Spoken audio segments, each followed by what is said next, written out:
Stop saying you don't have content ideas. There are 5 content styles that you should be posting. If you are struggling to grow, TikTok is pushing these types of content right now. You can only watch one video your entire life to know everything you need to know about short form content types. This is that video. There are 3 types of content you should be posting if you want to grow on TikTok. I made over 100K in my first year and a half of being a content creator, and I've now been full-time for almost 6 months. Not everybody needs to be an influencer. And I feel like saying that is kind of a radical take in today's society because it feels like the influencer route is something that is being encouraged on literally all fronts around us these days. With the niche of content I've been seeing since TikTok's inception and still see to this day, being how you can maximize your content and posting schedule to become a full-time viral content creator or influencer. Be the next Alex Earl, Charlie D'Amelio, Monet McMichael, Kai Cenat, which I mean work, but okay. And before TikTok, I've seen that very same format of video be on YouTube. With the myriad of tips and tricks videos, this is how you're gonna blow up and be the next big YouTuber, content vertical niche. Like, this has been a whole thing, and it's directly marketing towards people that have the aspiration of becoming an influencer and wanting to be a content creator one day.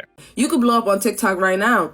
Let's see if you can maintain that for 6 months, because that's a trick. I've just noticed this more and more that it seems to be there's this desperation to become like an influencer or content creator. And I think that's so crazy that like a kid nowadays could be like, when I grow up, I want to be an influencer. And like truly, if that's what you want to do, then go off. Be a faceless influencer, create UGC, be a fashion and beauty girly, find your niche. And yes, 100% without a doubt, do what you want. Posting is for everyone and it's widely accessible, but you don't have to. And I think it's important that we remember that. And not to sound like that Michaela girl on her, you try being an influencer for a day kick. Because no, we're not saying that, because being a content creator is definitely a very cushy job. And in a lot of cases, it is what it is cracked up to be. What I'm saying though, is that the influencer lifestyle is kind of being advertised as this easy way out or a easy way to make a boatload of money, essentially claiming that influencing or content creation itself is a infinite money glitch, which for some people can be true, but like any other career, that's not always the case. And I would go as far to say that the people that are getting these 7-figure contracts in influencing are the exceptions rather than the rule. And I think not acknowledging that is doing everyone a disservice and kind of feeding into a lot of people's delusions or at least like misconceptions about being a content creator. Because again, not to get on my soapbox, but I feel like a lot of people don't realize that like any other career, there is a sort of social class or at least tax bracket system to content creation that I don't think it's highlighted enough. And by ignoring that and only focusing on the people that are at the top of their game making tons and tons of money, encouraging more and more people to become influencers, to make it big and make tons and tons of money with the promise of fame, financial freedom, and general career flexibility, when that likely is not the case for the majority of people or even the majority of influencers, it got me thinking that like, maybe this whole influencer thing and the current state of influencing is just one big pyramid scheme. Because this whole philosophy of wanting to get people to join this one very specific career path with promises of wealth and riches if you do these certain things and invest this amount of money and time into it, only to have a percentile of people actually make it that big and the majority of other people just incentivizing the other people below them to buy their courses, their TikTok shop links, whatever affiliate links to become that top influencer. I'm like, I've seen this before. I've heard this before. This is a pyramid scheme. This is Monet's. Hey guys, what's up? It's Imurgency and welcome back to my channel. Today we are talking about the pyramid scheme of influencing. And honestly, this is a part 2 to a previous video where I was talking about the state of the job market and why it is so hard to find a job, specifically entry-level jobs for Gen Z. So if you're interested in that, you should definitely go check that out. But a part of that conversation was around how pretty much everyone is becoming a niche part-time influencer, and it's kind of incentivized that you do that in order to have a second stream of income and potential to go and do what you want in your passions. And I made a fleeting comment in that video talking about how it feels like influencing right now feels like a pyramid scheme. And y'all were very vocal about asking me to expand upon that thought. So I got to thinking, and yeah, here we are. Because influencing kind of does feel like that. And not casting judgment on people who say they want to be influencers. Like, even if it is in theory, as a content creator myself, I get it. I became a content creator because I grew up watching other content creators. I'm like, I want to do that. That seems like my life goal, which honestly is kind of crazy and might be something I need to unpack with the lady. But for right now, let's just say I understand because I was there, I am there. And being a content creator and aspiring to be a content creator is amazing because it comes with a lot of great perks. But like also there are other jobs out there. Like we still need electricians and doctors, people. I'm kidding. Well, not really, because we do need them, but you get what I'm trying to say. All jokes aside, as we talked about previously in that previous video about the job market is, shocker, bad, and most jobs are also, shocker, paying you dust per hour and then just in general. So seeing people be like, I made your yearly salary in a month for seemingly chatting to the camera is rightfully irritating, because like, why would you come on camera and do all that, first of all? And second off, it's enticing. Like, I understand the appeal, especially now, even if we're not getting the full picture here. And also it's like the whole idea of like being your own boss and having flexibility with your schedule. That also can be appealing, because yeah, it sounds nice to not have to report to anybody, to not have any like toxic coworkers or have anything going on like that. And rightfully so, a lot of times it can be. And I think what's interesting about this specific point in time is that I feel like the want to be a successful influencer is symptomatic of the times we're currently living in. And it's almost like a form of escapist fantasy to get paid to live a fun and lavish life, which is crazy to say, because you know, my radical take is that I feel like everyone should be entitled to that without the expectation of labor, but you know, or at least without the expectation of exploitative labor. But like, wait, what? I'm just a YouTuber. What do I know? I'm not posting on TikTok because I want to be an influencer. It's because I want the opportunity that influencers are afforded. Do you know what I mean? Like, growing up, I was one of those people that was like so multifaceted. Like, I'm so talented.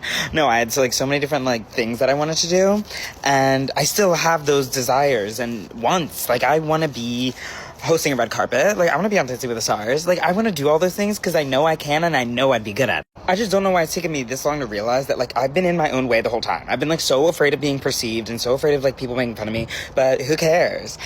Who cares? No, I'll probably care in, like, a week. But, like, right now, I don't care. And I really think a lot of people relate with this statement, just based on conversations that I've had with my friends that don't also do content creation. And yeah, again, I think it totally makes sense. The traditional jobs out right now that are hiring don't even have a sliver of a chance of jumping income in that way. And especially not, and I'm using this in quotes, that fast. Or come with the opportunities that could, and heavy on the word could, come with influencing and content creation. And this by no means is to say that it cannot be a full-time job, because I mean, I feel like that would be hypocritical, but at the end of the day, it is still a job. And more importantly, the part that no one likes to say out loud, it's not one that's guaranteed to give you the lifestyle that you see people like Alex Earl or Becca Bloom have. In fact, I'd argue that for the majority of content creators and people posting on the internet, a lot of the things that you see highlighted on social media are just simply not their reality. But nevertheless, the push to become a content creator is always happening online. And slowly but surely with all this, the influencing and content creation space has begun to feel a bit more like a pyramid scheme. And I know I keep throwing around that word, pyramid scheme this, pyramid scheme that. Like, what really is a pyramid scheme for those of us that don't know? And we're lucky enough to miss out on some of the most notorious pyramid schemes of, I was gonna say the recent millennia, but like, I don't know how long these schemes have been going on.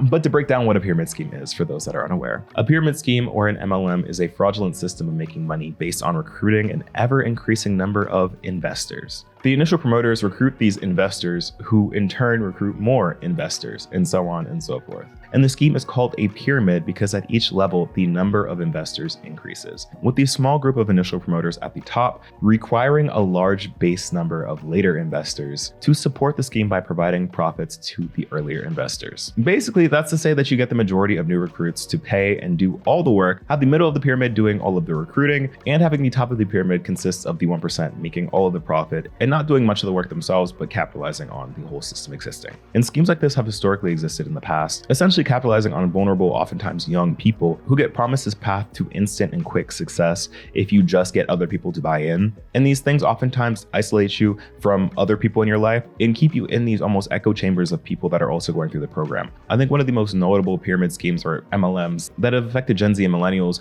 were the Forex traders back in the day. You remember that? Y'all remember the Forex traders that would gather around at some Airbnb and start hooting and hollering, talking about how the money is theirs and no one understands their struggle, and they be working while you sleep, and you're such a lazy piece of shit for not getting up and working and trading like they are, and that's why you're broke and not a multimillionaire at 19 years old. Ooh, maybe that was too hyper specific. Maybe the For You page got a little too local there, because I've definitely had some Forex trader friends with the past that definitely, we're talking hella shit about how me and all my friends were just the dumb ones and not making any money and leaving so much money on the table. Yet now, I personally haven't heard from any of those people driving around in a Ferrari like they was promising, ruling the world. But like, that's neither here nor there. That was me being petty, and I'm sorry for that. That was out of character, very uncouth. I'm just petty because those friends were very loud. But getting back to the visuals of pyramid schemes, here's basically what a pyramid scheme looks like visually, so you get a gist of it. And just for shits and gigs, let's try and approach this. Like you see here, you have the new entrants that pay an initiation fee. We're gonna break down how this looks specifically in the influencer space in a second. But like, just to give you a little teaser, the entrance fee being like the Alex Earl light, the viral tripod that you need, and if you don't have it, it's the exact reason why you get no views on your TikToks. Different equipment and TikTok shop slop that we all see on our view page all the time. Then you have the people above them that gain a commission from getting new recruits. This could be either directly the TikTok shop affiliates that are selling you these products, knowing good and well that those products themselves are not going to blow you up if you don't have the personality to be a creator, nor have these products really blown them up. Then you have the people at the top who have already made it with, or most times without, all of the stuff that is being sold and the dreams that are being sold through the pipeline. And if that visual is too serious for you, there's also this one, a little more unserious, but I feel like we're an unserious bunch here. So yeah.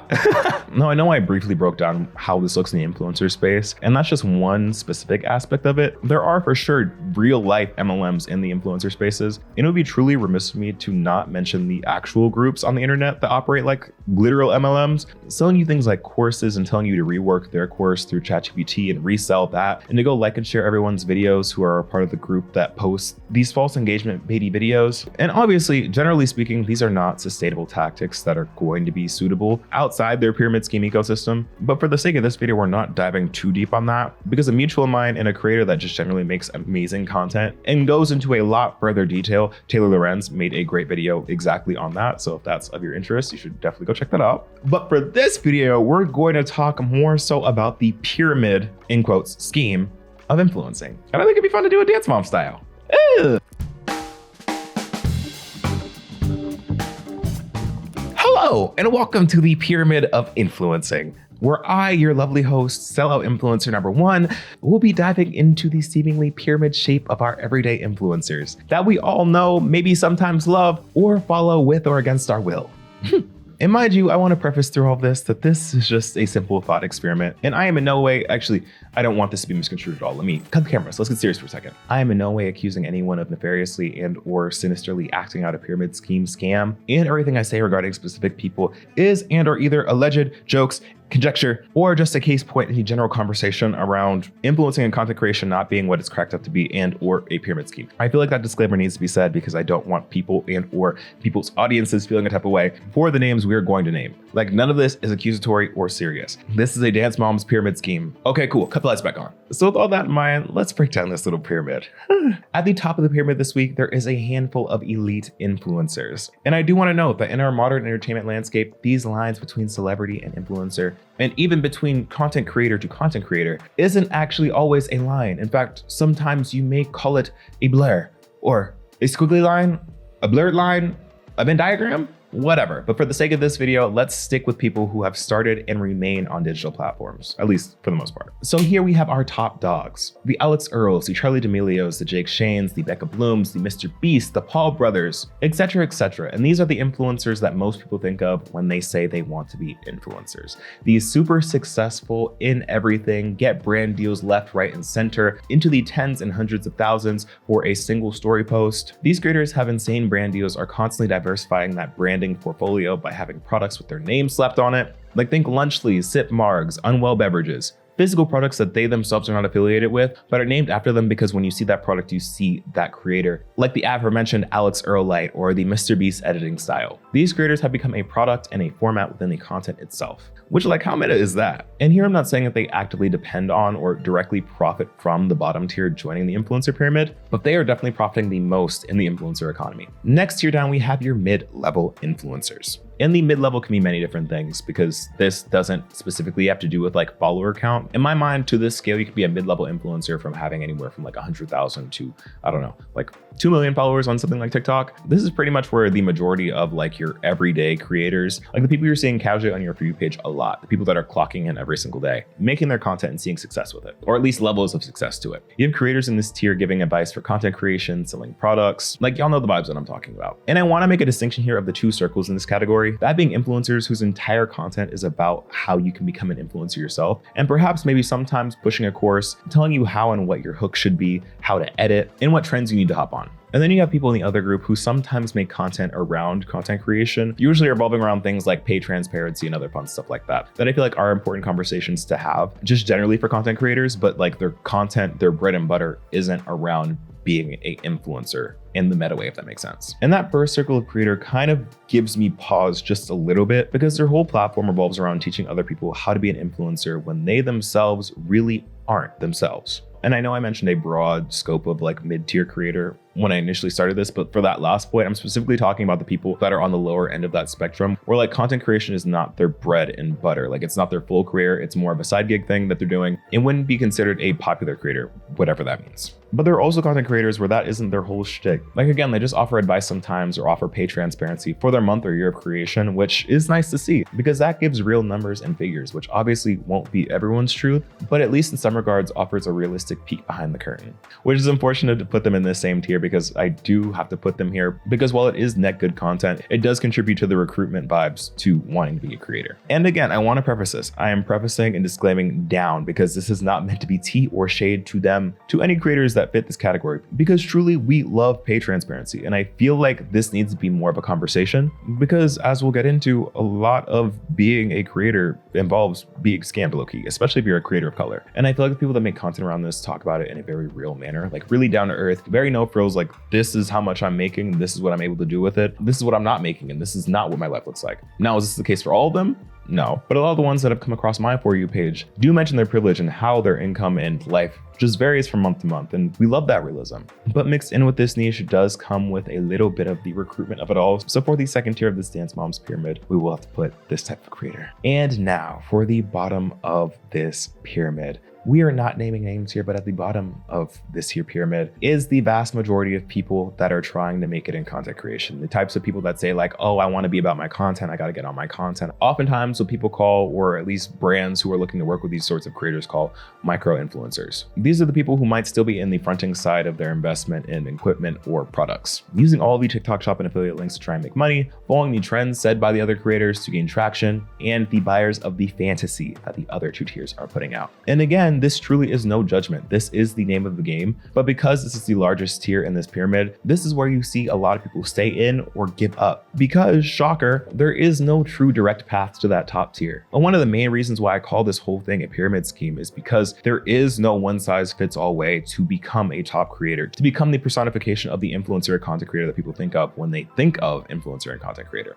For most people, you can't just buy or even just work your way up to the top because it's not one of those things where like the amount you put in is directly what you get out. And it's also not one of those things where it's just easy to just hop on and make a ton of money, because while content creation is by no means a hard job, and I'm never saying that, I don't want that to be misconstrued. I am not one of those people that's like, you try being an influencer for a day, like being an influencer, being a content creator is one of the hardest jobs in the world. Like, no, I would never say that. In fact, I would argue the opposite. This is one of the cushiest jobs you can have as a person, and an incredible privilege and luxury if you're able to sustain your life just off of content creation alone. And I go as far to argue that pretty much every other job is harder in a sense, and I'm using quotes not because it's not necessarily hard, but like hard is subjective. However, having a career on social media that sustains your livelihood your entire life is not an easy thing to do. And I think both of those things can be true at once, because to become a successful creator, I feel like you need a mix of luck, looks, algorithmic support, and the personality to be a content creator, because I don't think that being a full-time content creator is for everyone. And I'm not saying that not everyone can do it, because I feel like everyone can do anything that they set their heart for. I just think that some of the things that come with being a successful content creator and being able to sustain that are just not things that everybody will want to put up with. And again, the looks, the algorithm, and the audience retention play a huge part in this. Not everyone has a personality to routinely engage hundreds, thousands, hundreds of thousands, or millions of people on a daily and weekly basis, and constantly handling the feedback with all of that. Not saying that it's not possible. And I think when it comes to this whole pyramid structure, the top two tiers of creators are so much more visible, but that we think that those people's lives and those people's success is the rule and the norm of pursuing content creation and not the exception to it. And this is where we're peeling back the curtain a little bit and speaking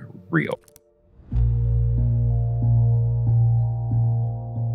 On my mid-tier creators, yes! That top tier or high tier of creator is what I imagine people would like and would aspire towards. That's what I would aspire towards. To post one Instagram story that earns you well over the average salary of most jobs in America, the idea and dream of being paid to just simply live your life, The glitz, the glam, the invites, the free stuff, the celebrity friends. But the realistic achievability of that is not as easy as it's made to seem. It just feels accessible because, hey, for most of these creators, these are people that started off in their bedrooms too. But now they're out here operating in a whole different world. And there isn't a ton of real transparency in these spaces, as niche as they are. Like, these creators at the top have entire teams, agents, publicists, content teams. Like, Mr. Beast has always got to be hiring because his videos are literally a whole production. And then a big part of content creation that I feel like not a lot of people think about, especially when you want to initially get into it, and when you are in it in the beginning, like longevity. What is this going to look like in the long term? And obviously, the Alex Earls of the world are going to be fine. But there are surveys showing that the longevity of the average influencer's career is from 3 to 7 years. And obviously this is different for everyone, and this is a relatively new career and industry, but we have to start thinking long-term before we start going crazy on that digital footprint, because there was life before content creation, and there will ultimately be life outside of content creation. And this is the whole thing, because there is undoubtedly a lot of money in the influencer industry. It's been one of the fastest growing industries, and brands are constantly spending on creators, but I think creators often get so caught up in like the quick gains, the rapid success, the rapid numbers, the amount of brand deals that they can stock up right now back to back, that creators that are actively in it and people that are aspiring to be creators aren't thinking about what this looks like in 10 years. I've been having a lot of conversations with myself over like, is this something that I want to do in 10 years? Do I want to be on my late 30s here on YouTube talking about the latest pop culture moments or like generational stuff? Like, I personally don't know. I don't have an answer to that right now. And what does this whole field look like in 10 years? Like, if I decided to step away from the internet in like 5 years and was like, all right,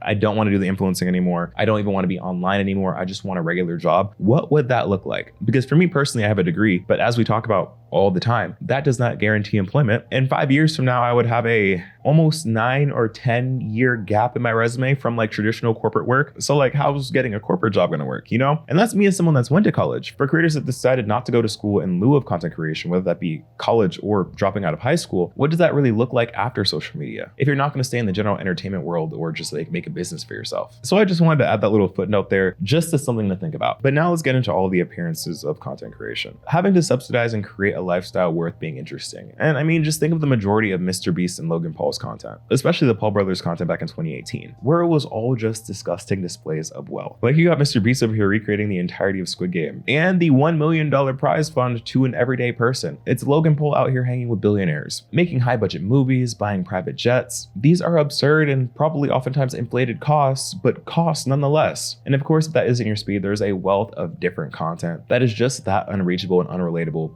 to a large population. I think the Becca Blooms of it all, the influencers that go to the Met Gala, etc., etc. And kind of taking a half step back, talking about the longevity of it all, I do really quick have to give flowers to the Viners, because I think Viners really need to be studied. We don't give Viners enough credit, because Viners, in my opinion, are truly some of the best and most resilient creators on the internet. And I think Vine needs to be studied, because it was a powerhouse app that pumped out creators that understand longevity, ironically blowing up on a 6-second video app, and understand evolution in the changing internet landscape. Like, I think Viners have had some of the most success and the most longevity in the industry. Like, just in terms of who came out of that app. Like, there are countless success stories of creators who have maintained or elevated their stardom since being on Vine to this day. And Vine ended 10 years ago. Like, you have Quem Blackwell debuting on Vine and now being a Victoria's Secret model, general model, actress, podcast host, whatever, what have you, being a general it girl, Destin Conrad being a Grammy nominated artist, Jay Versace being a Grammy award winning producer, the Paul brothers being what they are, David Dobrik being what he is, Larray still being a prominent influencer, Liza Koshy making a full pivot into being an actress, and there are actually so many other examples. Like, these people found their footing on other platforms and even in the traditional entertainment industry. Like, they know how to pivot, okay?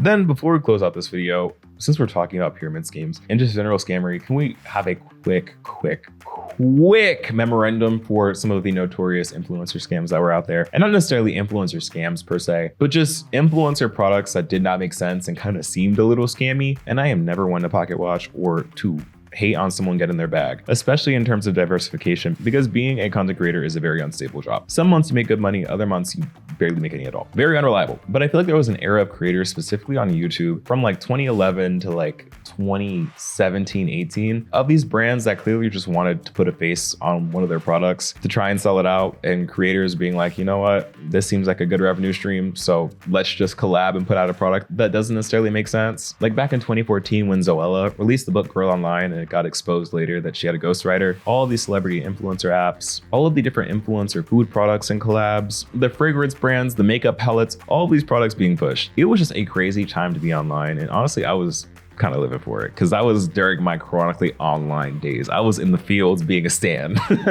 But all this is to say, the reason why I'm making this video is because I want to reinforce the notion that like the way that the influencer and content creation industry is kind of laid out right now just reminds me personally a little bit of a pyramid scheme. And I don't think that everyone needs to be a content creator. And that's not coming from a place of me wanting to like block a bag or anything like that, or like thinking that the industry is like oversaturated or anything like that. It's just generally coming from a place of concern around taking a big risk where the returns are not guaranteed and the potential returns that you do get not being as fruitful as initially advertised. And this is not me dissuading people from following their dreams. I believe you should be 100% delusional and believe in your dreams. Like I am living proof of that. Like the only reason that I'm able to have the platform that I do is because I was 100% delusional in my dreams. But also with that, it was a strategically taken risk. Like I did and do have things as a failsafe in case this dream that I had did not work out. And I feel like not enough people are thinking like that. And I feel like more people should, because the numbers of followers and views that you see on the screen do not always equate to dollar signs, or at least the dollar signs that you think they are. Because yeah, there are tons of creators that have millions of followers on TikTok and Instagram that still work full-time jobs because their content is not paying the bills. And that's just the reality of an ever increasingly expensive world that we live in today. So yeah, follow your dreams, have a backup plan, and also